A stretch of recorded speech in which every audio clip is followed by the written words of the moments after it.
I'm going to speak on Jan Patočka and one of his most interesting texts entitled Negative Platonism. And I've written a really long and perhaps too difficult paper, so which my poor respondents had to read and prepare their responses on it.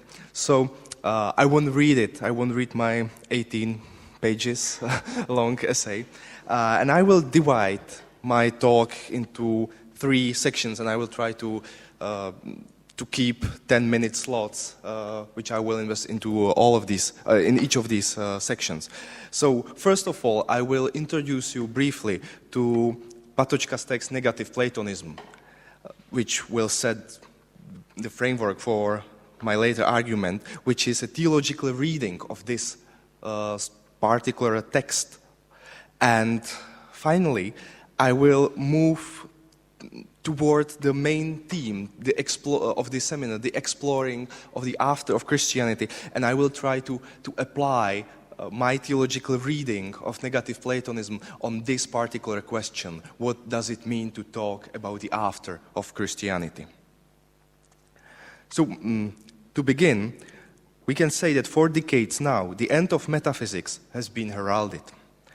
However, already in the early 1950s, Patočka wrote a striking text devoted to this issue. Under the title Negative Platonism, Patočka presents the outline of an entire philosophical program for the age after metaphysics. The subtitle of this essay then gives us the context and reveals the main concern of Patočka. Subtitle reads, Reflections concerning the rise, the scope and the demise of metaphysics and whether philosophy can survive it. And to precise, Patočka's concern is perhaps best expressed in his own word. So I quote from his Negative Platonism now. The purpose of these reflections is not to show that this new way of overcoming metaphysics, unlike the older attempts, does not limit itself to mere negation and does not impoverish humans by taking away any essential theme, as the older anti-metaphysical tendencies claim to do.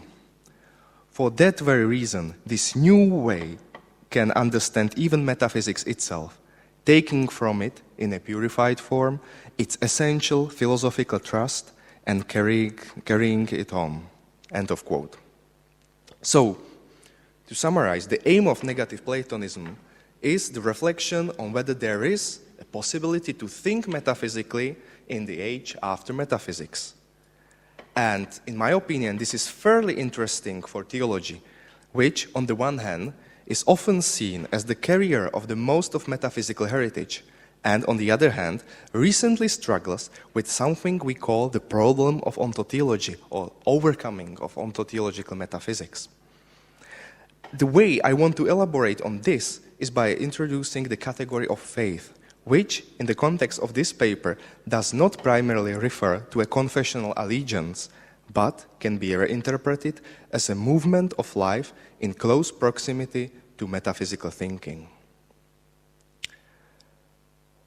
So Patočka writes Negative Platonism in the context of a general rejection of metaphysics. On the one hand, metaphysics seems to be an artifact from the past, an obscure caricature of science to be overcome by real, positive science. On the other hand, the key figures of modern philosophy, from Nietzsche through Husserl and Heidegger to Levinas and many others, deal with metaphysics rather critically.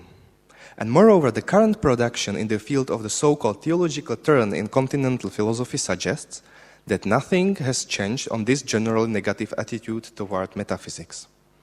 Nonetheless, if Patočka thinks and talks about the end of metaphysics, it is important to realize that he reacts to a problem which is phrased differently to the contemporary postmodern presentation of the overcoming of ontotheology.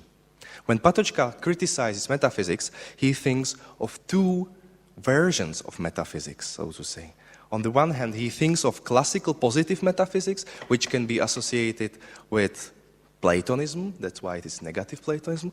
And on the other hand, he thinks of modern science, which attempts to overcome metaphysics, but, in Patočka's opinion, does nothing but creating a counterfeit of metaphysics. These two metaphysical projects, classical positive metaphysics and science, share, in Patočka's opinion, the same goal. That is, to systematize the totality of being and master the whole of beings. However, they are different in their respective methodologies. Classical positive metaphysics postulates an ideal second-level reality grounding the intelligibility of beings and containing the truth of beings. For modern scientific metaphysics, the whole is purely immanent and present at hand. Humanity gains in knowledge and becomes more and more capable of mastering things proportionally to its techno-scientific development. And of course, there are nuances. For example, classical metaphysics reckons with certain limits of its procedures. Saying Deus semper maior, God is always greater, illustrates this quite well. The ultimate truth is present but temporally unreachable. The hope for classical metaphysics is that this problem will be resolved in the state of beatific vision. Modern metaphysics, science, in turn, tears all limits down, in Patočka's opinion. If there are any limits, they are merely temporary obstacles due to the lack of actual knowledge, but they will surely be overcome in the course of a rather short time. Thus, Patočka's negative Platonism starts with the exposition of the impasse. The attempts to overcome classical positive metaphysics still result in scientific metaphysics, what he sometimes also called negative metaphysics, but please do not confuse negative metaphysics with negative Platonism. Negative Platonism is the third concept, the third way in metaphysical thinking Patočka is proposing. If we look at current debate in the so-called theological turn, this will give us a different picture of the debate. Many authors following Heidegger focuses on the critique of ontology. And the question for those authors is mostly the following one. Thus disputing the metaphysical totalization, the question for those authors is basically to name God authentically. For instance, we can think of Marion's God without being, to overcome metaphysical speech of God and in theology. But for Patočka, the question is different, and that is, does disputing the metaphysical totalization necessarily mean dissolving metaphysical questions, such as the question of the whole, the question of transcendence, the good, the truth, the beautiful, etc., and if not, how to approach these questions? Negative Platonism is an attempt to give an answer, and its venture has two major components for Patočka. Patočka talks about the experience of freedom, and he reinterprets the founding stone of Platonism, idea. He gives a negative interpretation of idea. And in my limited time and space, I will focus on this, on Patočka's interpretation of idea as negative idea. The doctrine of ideas is usually understood in terms of the relation of this world to the other ideal world, which contains the truth about this world and the totality of things. However, Patočka reinterprets Platonism through the lens of another Platonic notion, chorismos. And to answer the question, what is the chorismos, we better listen to Patočka's rather long definition. So I quote now from Negative Platonism. Chorismos, the separation, the isolation, is an important phenomenon that we cannot ignore and silence. It is a gap that does not separate two realms coordinated or linked by something third that would embrace them both and so would serve as the foundation of both their coordination and their separation. Chorismos is separateness, a distinctness itself. It is the absolute separation for itself. It does not entail the secret of another continent somewhere beyond a separating ocean. Rather, its mystery must be read out of the chorismos itself, found purely within it. End of quote. So for Patočka, this complex issue captures the ambiguity within the doctrine of ideas. What is usually interpreted as a rigid system of eternal principles and the container of objective truths appears instead as a power of separation, a gap. Horismos reveals that they are not two objective realms of entities. Rather, as Edo Eving comments, quote, it separates objectivity from that which can no longer be articulated in terms of objects. End of quote. Horismos, in Patočka's interpretation, thus functions as a deobjectifying and derealizing force. Patočka wants to prevent thinking from the dualism of the sensible. In this way, Patočka wants to prevent thinking from the dualism of the sensible and the intelligible world. He intends to overcome the impasse of two above-mentioned metaphysical philosophies, classical metaphysics and modern science. Positive metaphysics, which presents itself as the science of being, and negative metaphysics science, which creates the illusion of the objective whole on the other. Instead, Patočka considers the idea as something that makes possible to see what is more and what is new as compared with the perceptually given. In other words, the idea is not an absolute object or a hierarchical system of substances, the thing an sich to be seen.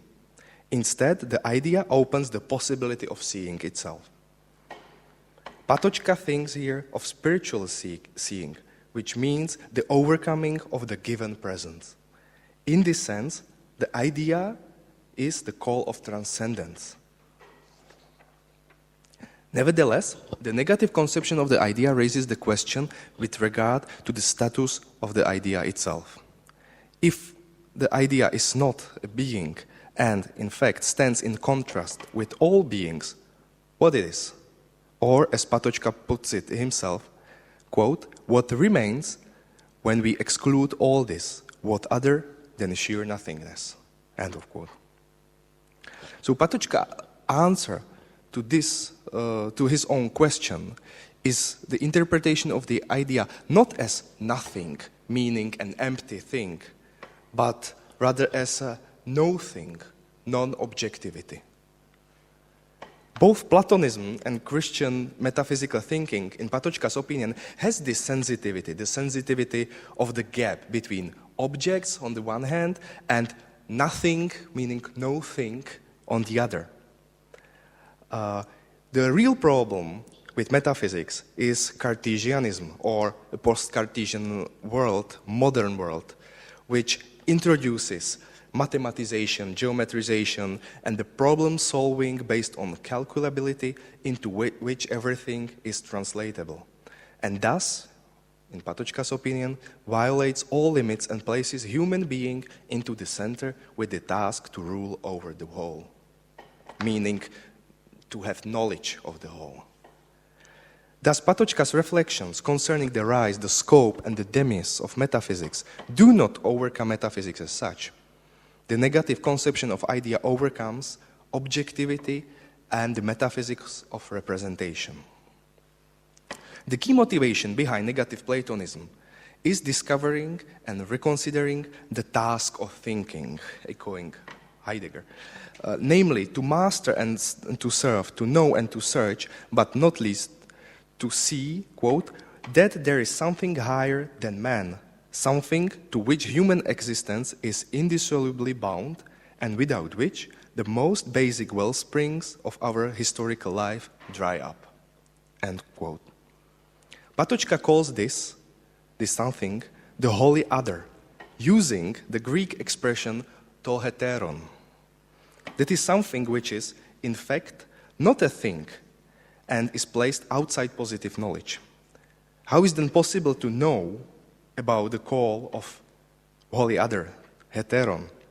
For Patočka, this is a paradox of being in the world, a paradox illuminated by the negative conception of the idea. The holy other is something concealed in experience, even though it transcends the experiential. In other words, one cannot have the experience of the holy other. One cannot have the experience of the idea itself, but rather discern the call of otherness in experiencing freedom and transcendence in relation to idea. In this sense, negative Platonism, Patočka says, is both rich and pure philosophy.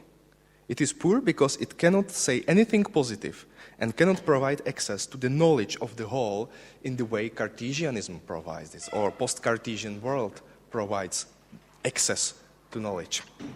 However, it is also rich because it liberates thinking from metaphysical constraints without losing key to metaphysical questions. And in this sense, and by this I sum up my introduction to negative Platonism, negative Platonism can be read as the Aufhebung of metaphysics. Now I will move to a theological reading of negative Platonism, which Patočka doesn't develop himself. So, as we have an expert from the Patočka archive here on the panel, I think we will have some debate about it afterwards. So Patočka stands in between two extremes. He avoids falling into negativity or even into nihilism, as what Sartre does, for instance. He does not support anti-metaphysical solutions of the problem of metaphysics. In turn, Patočka protests against absolute philosophical positions, such as the mainstream of metaphysical philosophy. The position of negative Platonism can be defined by this in-betweenness, between nothingness on both sides of the extreme spectrum. Patočka could not provide us with a positive statement because it would betray his philosophical goal and main argument, namely to develop metaphysical thinking, which starts with the negative interpretation of the idea while leaving room for some kind of positivity. Thinking from the between safeguards the philosopher from pretentious absolute claims, however, at the same time, allows the philosopher to formulate certain truth claims. In other words, Patočka's metaphysical thinking transcends the given objective knowledge without denying its importance and opens the sphere of disclosing otherness, already mentioned to heteron. Christianity, in my opinion, finds itself in a similar position. Theological thinking rejects, or, to put it better, transcends a purely objective and positive knowledge, as there is always a gap between dogmatic formulations and the truth to which a particular dogma refers. There is also the tension between truth claims and the truth itself. Or to paraphrase Patočka's saying, originally stated about philosophy, but which extends to theology and aesthetics, participation in the absolute is not the possession of the absolute. Theology is not primarily a content-related perception of objects and entities, but rather concerns a deeper aspect of life. To use Patočka's words from negative Platonism again, theology concerns the experience that we are, rather than the experience we have. Augustine's mihi quaestio factum sum, I have become a question to myself, is a telling example of this theological dynamic.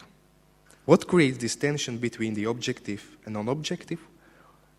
What inserts the inadequacy into the relationship with regard to the absolute? What drives us to the holy other?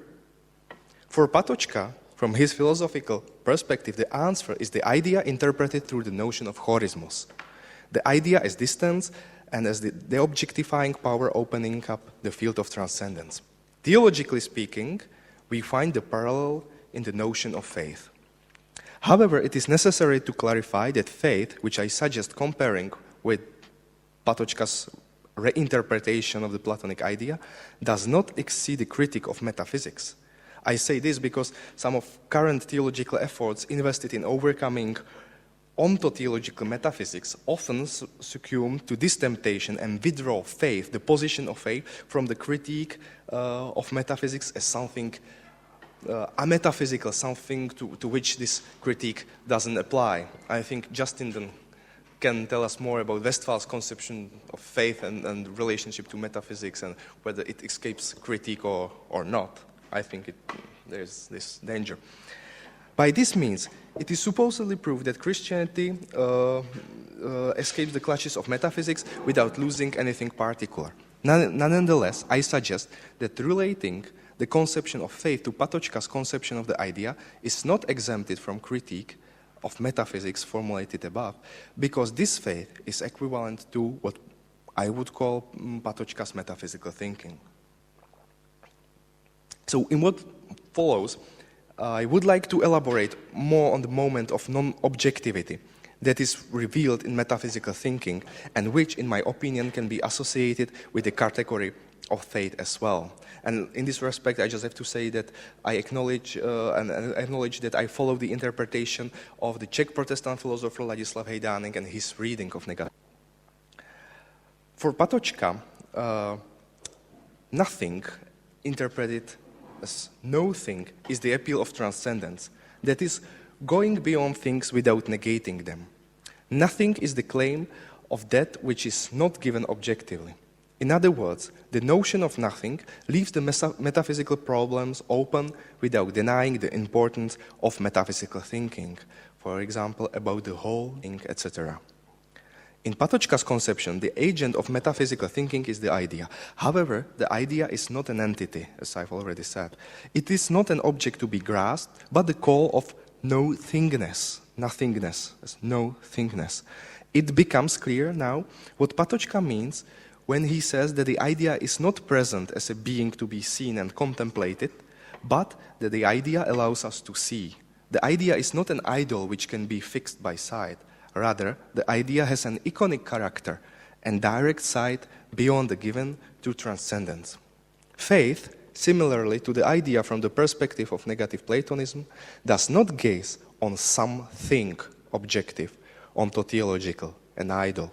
Faith creates a distinction between objective and non-objective. Faith is a distance, and this distance generates a space for contemplation and the insight into the mystery exceeding the objective register of being. Faith, theologically speaking, teaches that we must first and foremost wander in front of what we see, then understand what we see, and only then, if it is possible, formulate some propositions with regard to what we see. However, the distance between us and God, the idea, remains.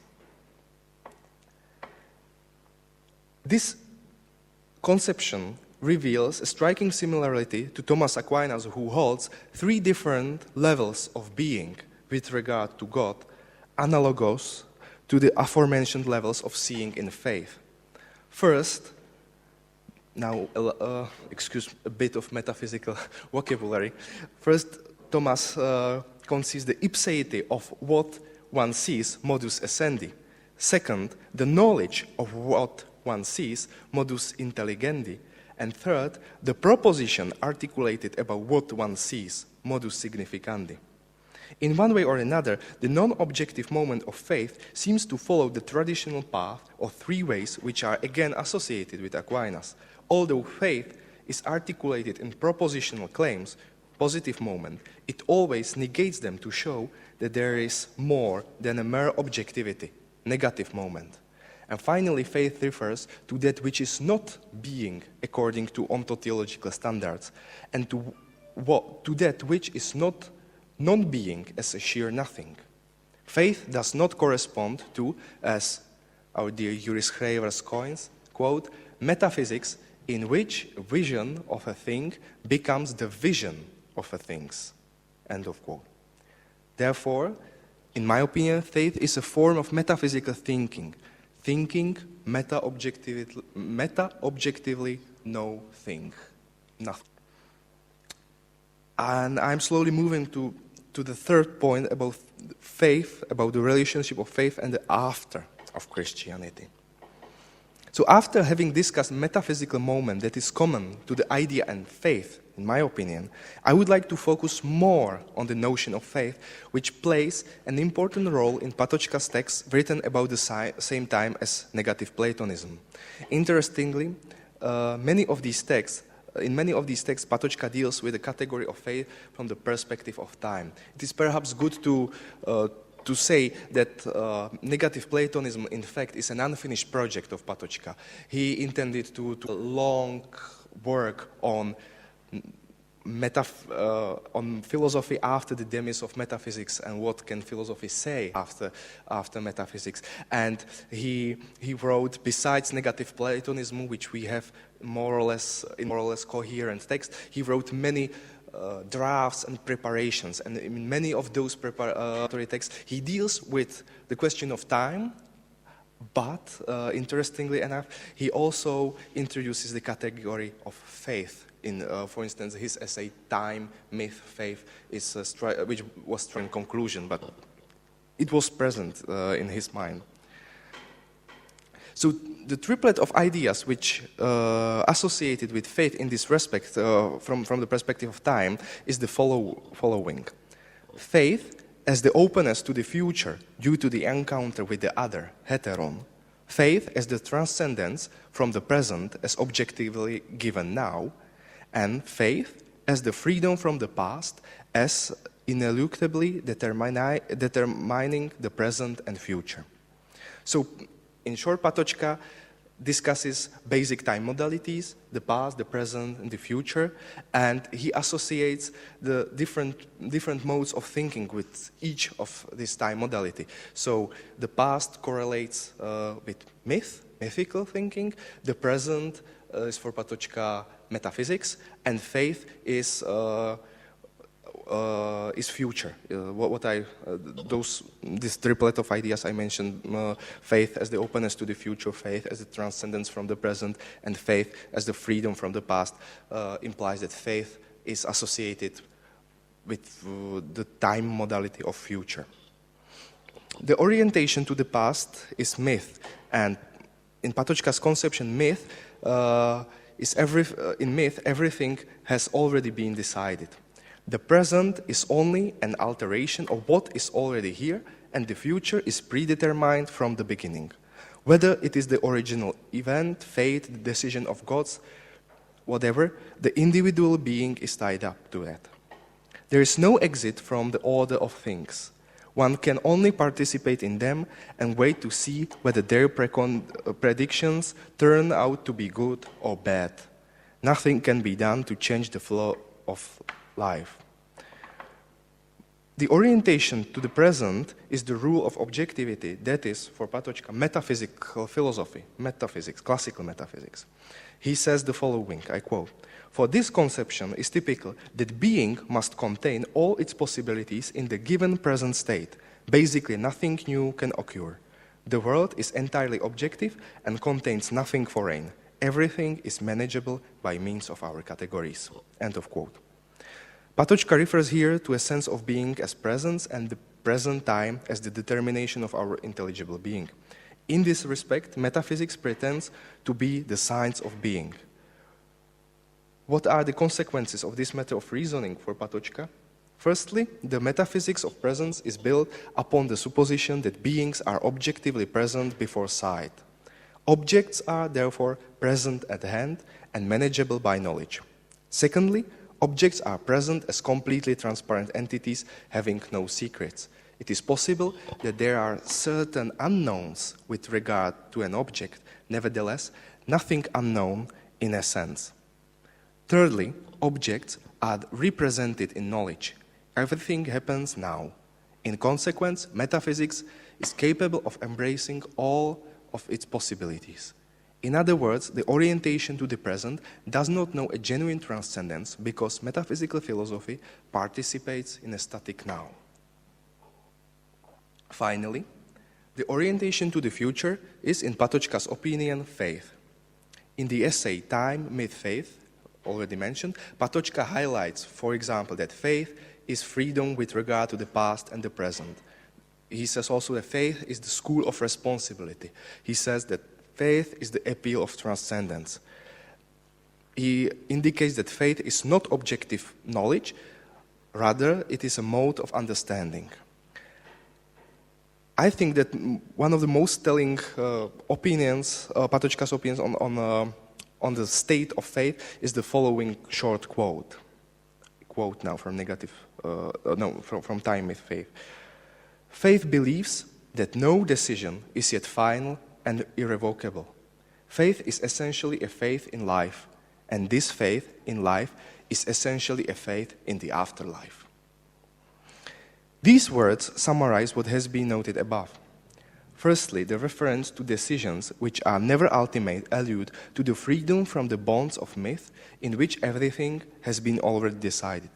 Secondly, the presentation of faith as a faith in life breaks with the objective world of the metaphysics of presence, where there is no real life, no possibilities to go anywhere, because everything is given in the here and now. The riddle, however, remains with regard to Patočka expression, a faith in the afterlife. Patočka uses also other theological sounding expressions in this regard. For instance, faith is the preparation for the true time, the fulfillment of time. Or faith is directed toward the redemption of man and the cooperation between God and man in the work of redemption. And this is quite unusual vocabulary for Patočka, because for those of you who are not so familiar with Patočka, Patočka can hardly be labeled as a philosopher of religion and not at all as a theologian. He was very reluctant to acknowledge that that his thought has anything to do with theology. So these are really very enigmatic statements pronounced by Patočka. And he even continues as follows, I quote, "Faith, the orientation to the future, believes in the importance and necessity of the interrupting of what is, in its shaking by what is not. In this context, faith is a faith in the life eternal, the afterlife, and a faith is what, from the perspective of the presence, is not." End of quote. So it seems clear that Patočka does not mean any kind of afterlife in the traditional sense as the life eternal, as the continuation of this life in some other life beyond the border of death.